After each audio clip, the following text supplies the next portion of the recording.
ஓம் சரணாகத தீனார்த்த பரித்ராண பராயணே சர்வஸ்யார்த்திகரே தேவி நாராயணி நமஸ்துதே. வணக்கம் நேர்களே, இது மகாலட்சுமி ஜோதிடம் வழங்கும் காலச்சக்கரம். உங்கள் அன்பு ஜோதிடர் ஸ்ரீராம்ஜி பேசுகிறேன். அனைவரும் நலமுடன் இருக்கிறீர்களா? நன்றாகத்தான் இருப்பீர்கள், நன்றாக இருக்க வேண்டும். இன்றைய காணொளியில் நாம் காண இருப்பது நமது புண்ணியமும் நமது பாவம். இதன் தலைப்பு. ஜோதிட சாஸ்திரத்தில் மறைமுகமாக கிரகங்கள் நமக்கு உணர்த்தும் விதிகள் ஏராளமாக உண்டு. அப்படிப்பட்ட விதிகளில் ஒன்று தான் இன்றைக்கி நம்ம பார்க்க போகிறோம். பொதுவாக அவருக்கு என்னப்பா அதிர்ஷ்டசாலி அப்படின்னு பேச்சு வழக்கில் கேட்டிருப்போம்.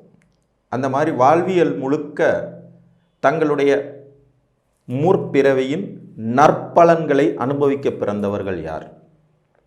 அதே மாதிரி என்ன பாவம் பண்ணானோ தெரியலையா, வாழ்நாள் முழுக்க கஷ்டப்பட்டுக்கிட்டே இருக்கான், எதை தொட்டாலும் அடி விழுகுது, எதில் பார்த்தாலும் சிக்கல் வருது, அப்படிங்கிற மாதிரி கஷ்டங்களை தீர்ப்பதற்கு தனது முற்பிறவியின் பாவக்கணக்கை சரி செய்வதற்கு பிறப்பெடுத்தவர்கள் யார் அப்படிங்கிறத பார்க்கலாம். பொதுவாக 9ஆம் இடமும் 10ஆம் இடமும் இது ரெண்டையும் குறிப்பிடும். நமது புண்ணியத்தை குறிக்கிற இடம் 9, நமது பாவத்தை குறிக்கிற இடம் 10.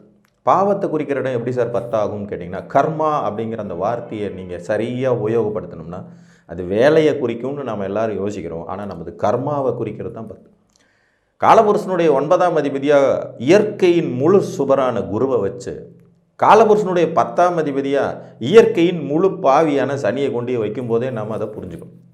அதே மாதிரி சனிக்கு இன்னொரு அடிஷனல் வேலை பாதகாதிபதி காலபுருஷனுக்கே அப்படின்னு. அப்போ பாதகம், பாவம், கர்மம் இவைகளை குறிப்பிடுற கிரகமாக சனியும், அதிர்ஷ்டம், புண்ணியம், பாக்கியம் இவைகளை குறிக்கிற கிரகமாக குருவும் வர.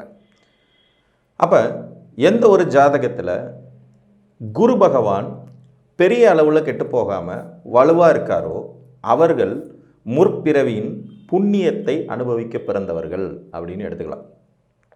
அதே மாதிரி உங்கள் லக்னத்தின் 9ஆம் அதிபதி, இயற்கையாக காலபுருஷனுடைய 9ஆம் அதிபதி குரு, உங்கள் லக்னத்தின் 9ஆம் அதிபதி எந்த விதத்திலையும் பாதிப்புகளை சந்திக்காமல் ஆட்சியோ உச்சமோ மூலத்திரிகோணமோ அடைஞ்சிருந்தாருன்னா நீங்களும் புண்ணியத்தை அனுபவிக்க தான் இந்த பிறவி எடுத்திருக்கீங்கன்னு எடுத்துக்கலாம். இந்த இடத்துல ஒரு சூட்சமும், சில லக்னங்களுக்கு 9ஆம் அதிபதியாக சனியே வருவார்.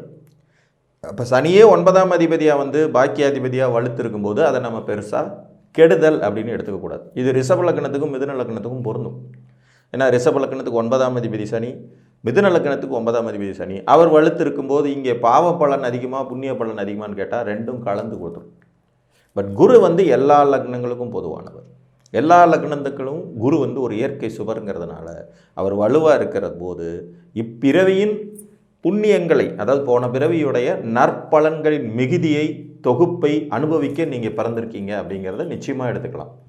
அதே மாதிரி 9ஆம் அதிபதி எந்த ஜாதகத்தில் சனி நல்ல பவரில் இருக்காரோ, ஃபுல் பவரில் இருக்காரோ, 10ஆம் அதிபதி நல்ல வலிமையாக இருக்காரோ அவர்கள் வந்து தங்களுடைய கர்மாவின் கணக்கை சரி செய்கிறதுக்காக வந்திருக்காங்கன்னு எடுத்துக்கணும். தங்கள் உழைப்பினாலும் கர்மாவினாலும் செயல்களினாலும் முற்பிறவியின் பேலன்ஸ் இருக்கக்கூடிய பாவங்களை தீர்ப்பதற்காக வந்தவர்கள் அப்படின்னு எடுத்துக்கலாம். அப்போ பாவ கணக்கை கரெக்ட் பண்ணுற கிரகம் சனியும் 10ஆம் அதிபதி. இதில் 10ஆம் அதிபதியாக சனியே வந்து அவர் வலுவாகவும் இருக்கிறாருங்கும்போது அவரே 9ஆம் அதிபதியாகவும் வரபோதே ரிஷப லக்கணத்துக்கு இந்த பூர்வ புண்ணிய கர்மாவையும் பாக்கியதையும் ஒரு சேர அனுபவிக்கிற விதி உண்டாகுது கணக்கு போட்டு பார்த்திங்கன்னா. அதே மாதிரி மிதுன லக்கணத்துக்கு பார்த்திங்கன்னா 10ஆம் அதிபதியாக குருவும் வருவார், இயற்கை சுபராவும் அவரே வருவார். அவரே இந்த லக்னத்துக்கு கேந்திராதிபதி, பாதகாதிபதி, மாரகாதிபதியாகவும் வர்றபோது குரு வழுக்கும் போது இந்த ஜாதகத்திற்கு நன்மைகளோடு சேர்ந்து தீமைகளும் கிடைக்கவே செய்யுங்கிற ஒரு சூட்சுமத்தை நம்ம எடுத்துக்கோம். இதை தாண்டி மற்ற லக்னங்களுக்கு பாக்கியாதிபதி என்று சொல்லக்கூடிய 9ஆம் அதிபதி வலுத்து நிற்பதும் மற்றும் 10க்குடையவரின் வலுவை பொறுத்தும் இவர்களின் பூர்வ புண்ணிய கணக்குகள் பாவமோ புண்ணியமோ அது தீர்மானிக்கப்படுகிறது. தலை சிறந்த ராஜயோகங்களில் ஒன்றாக சொல்லப்படக்கூடிய இந்த தர்ம கர்மாதிபதி யோகம் குறிப்பிடுறதும் அதே தான். உங்கள் 9ஆம் அதிபதியும் 10ஆம் அதிபதியும் தொடர்பு கொள்கிறார்கள், இருவரில் ஒருவர் ஆட்சியோ உச்சமோ அடைந்த நிலையில் ஜாதகத்தில் இருக்கிறார்கள்னாலே நாம் இந்த பிறவியில் முற்பிறவியின் கர்மாக்களை தீர்த்து விட்டு இப்பிறவியின் நற்பலன்களை அனுபவிக்கத்தான் பிறந்திருக்கோங்கிறத மறந்துடக்கூடாது.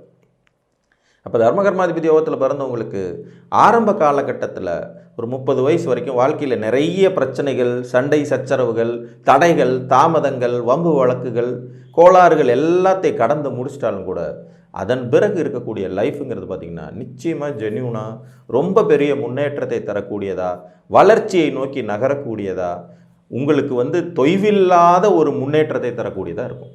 புரிஞ்சுங்களா? ஸோ அதே மாதிரி தான் ஜாதகத்தில் குருவும் சனியும் தங்களுக்கு பிடிச்ச நண்பர்கள் வீடுகளில் இருந்தபடி தொடர்பு கொண்டிருந்தாங்கன்னாலும் இதுவும் ஒரு விதத்தில் கர்மாவை கழித்து விட்டு பாக்கியதையை அனுபவிக்கிற ஜாதகங்களாக இருக்கும். ஸோ எப்படி பார்த்தாலும் குரு பார்த்தால் கோடி குற்றம் நிவர்த்தின்னு சொல்கிறதோடைய சூட்சமும் அவர் காலபுருஷனுடைய பாக்கியாதிபதி. உங்கள் ஜாதகத்தில் அவர் வலுத்திருக்கும் பட்சத்தில் தொட்டது துளங்கும் யோகிதைகளும் அதிர்ஷ்ட வாய்ப்புகளும் முன்னேற்றங்களும் பொருளாதார வெற்றிகளும் நிச்சயமாக உங்களுக்கு ஒன்றன் பின் ஒன்றாக வந்து சேரும் அப்படிங்கிற விதி உண்டு. அதில் நல்ல ஸ்தானங்களை குரு பார்க்குறது ரொம்ப ரொம்ப சிறப்பு. கெட்ட ஸ்தானங்களை குரு பார்த்தாருன்னா அந்த கெடுதலோடு சேர்ந்து தான் நல்லது நடக்கும். உதாரணமாக 6ஆம் இடத்த குரு பார்த்தாருன்னா நோயையும் கடனையும் சேர்த்து வளர்த்து விடுவார், எதிரியை வளர்த்து விடுவார். அதோடு தான் நல்ல கடன், நல்ல வேலை, முன்னேற்றங்கிற மாதிரி இருக்கும். 8ஆம் இடத்த குரு பார்க்கும்போது வெளிநாட்டு வாழ்க்கை, அசிங்கம், அவமானம் போன்றவற்றை தந்து தான் நீண்ட ஆயுள், அதிர்ஷ்டம், தனவரவு போன்றவற்றையும் தரும். அப்போ அவர் நல்ல ஸ்தானங்களை பார்க்க வேண்டியதுங்கிறதும் ரொம்ப ரொம்ப முக்கியம். பொதுவாக நம்ம ஜாதகத்தில் நல்ல ஸ்தானங்கள் அப்படின்னு எடுத்துக்கிட்டோம்னா லக்னம் 2ஆம் இடம், 4ஆம் இடம், 5ஆம் இடம், 7ஆம் இடம், 9ஆம் இடம், 10ஆம் இடம், 11ஆம் இடம், இதெல்லாம் நல்ல ஸ்தானங்கள் சொல்லிக்கலாம். 3, 6, 8, 12ங்கிற மாதிரி ஸ்தானங்கள் துர்ஸ்தானங்கள் என்று எடுத்துக்கலாம். ஸோ உங்கள் ஜாதகத்தில் உங்களுக்கு லக்னத்தில் குரு இருந்தாலும் சரி, அவர் எங்கேயாவது ஒரு இடத்துல ஆட்சி உச்சம் அடைஞ்சிருந்தாலும் சரி, உங்களுக்கு பாக்கியங்களை அனுபவிக்கிற யோகம் உண்டு, புண்ணியத்தை அனுபவிக்கிற யோகம். அதோடு சேர்த்து 9ஆம் அதிபதியும் வலுத்து இருந்தாருன்னா கேட்கவே வேண்டாம், ரொம்ப சிறப்பான நன்மைகள் நிச்சயமாக உங்கள் லைஃபுடைய பிற்பகுதியில் இருக்கும். கர்மாதிபதியின் வலு என்பது நம்மளுடைய பாவக்கணக்கை நம்ம இந்த பிறவியில் தீர்த்துடுவோம், கரெக்ட் பண்ணிவிடுவோம், சரி பண்ணிவிட்டு பின்னாடி வாழ்க்கையில் ரொம்ப அருமையாகவும் நல்லாவும் சுபிட்சமாகவும் வாழ்கிறதுக்கு தகுதி உடையவராக இருப்போம் அப்படிங்கிறதையும் குறிப்பிடுது. ஸோ அந்த கர்மாவின் வலுவையும் இங்கே கால்குலேஷன் பண்ணிக்க வேண்டியது ரொம்ப ரொம்ப அவசியமாகிறது. 10ஆம் அதிபதி உங்கள் கர்மாவின் நிலையையும், சனி பகவான் நாம் செய்துவிட்டு மிச்சம் வைத்துவிட்டு வந்த பாவங்களின் அளவையும் குறிப்பிடுறவர்.